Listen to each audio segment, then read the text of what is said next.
you make a freestanding board out of cardboard. What we're going to do is we're just going to open up the boxes and just lay them down flat. You want to cut along the seam because you want to keep it as intact as possible. Another good option, so you've already got something at the right sizes, you could go to a hardware store or somewhere that sells large appliances like fridges and see if they've got any spare boxes. Some places are happy just to give them away for free. I have my handy dandy masking tape. You'll see that some of my box here has holes, so I'm going to grab some more cardboard that doesn't have to be the same thickness, we're just covering up the holes. You'll see that there are areas like where the folds are that create little dips.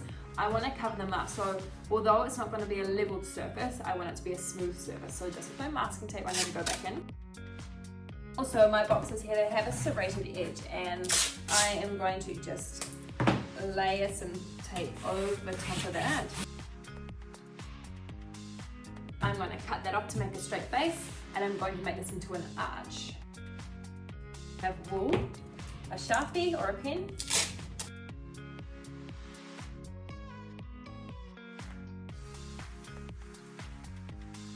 Our arch. I'm going to open up my ribbon. By ribbon, I mean big streamer. Take off that first layer. And with our glue, you can start from the top, you can start from the bottom. This round doesn't matter. But I'm going to just use a sponge thing on a stick.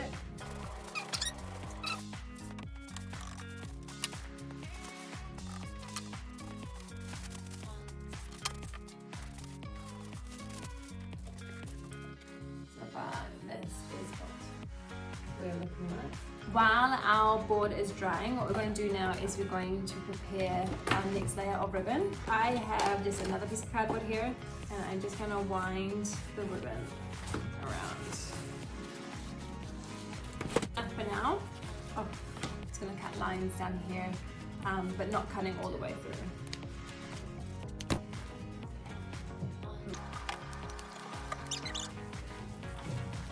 All done here. So we're going to start at the base, and it's important we start at the base with our layers because that's how the frilling is going to sit on top of each other.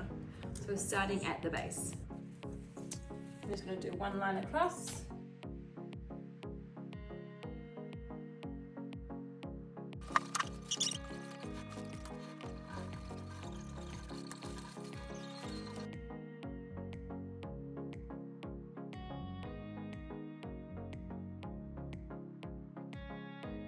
Now that our arch is all dry, I'm going to flip it over so that we can tidy up the edges. So we're just going to come around the edge here with our glue mix.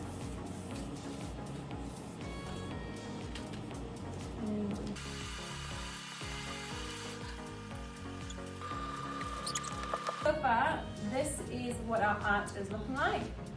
So we've just tidied up the sides and the top, and we've kept the bottom free. So we have not touched the bottom, just the sides, and that's the back. There's still my cardboard that we put together earlier. Now I'm going to wait for the back to dry and make sure that everything is still tidy once it has dried, and just fix it up when needed, wait for it to dry again. And then we're going to add the stand on it onto the back, which again just uses cardboard. I'm going to make the base, so I've got an old pizza box. I'm just going to use this to create the stand part, which is going to attach to the back. I've taken half the lid and I've cut it in half. I'm going to cut a slight angle.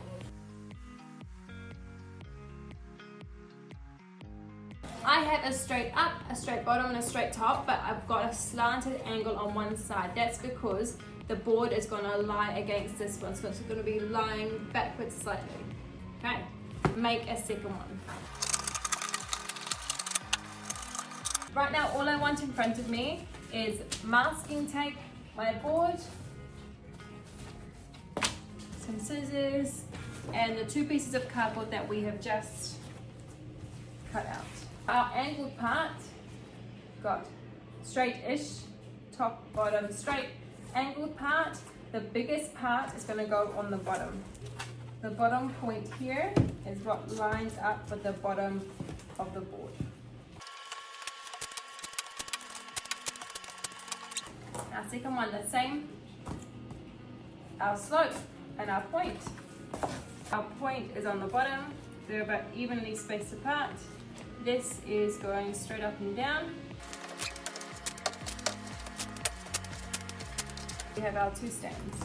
Moment of truth. Ooh, stands up. And there we go. He stands up all by himself. We turn him around.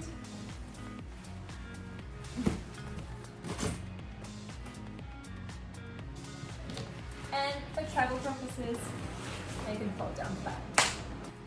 And that is how you make a freestanding board out of cardboard.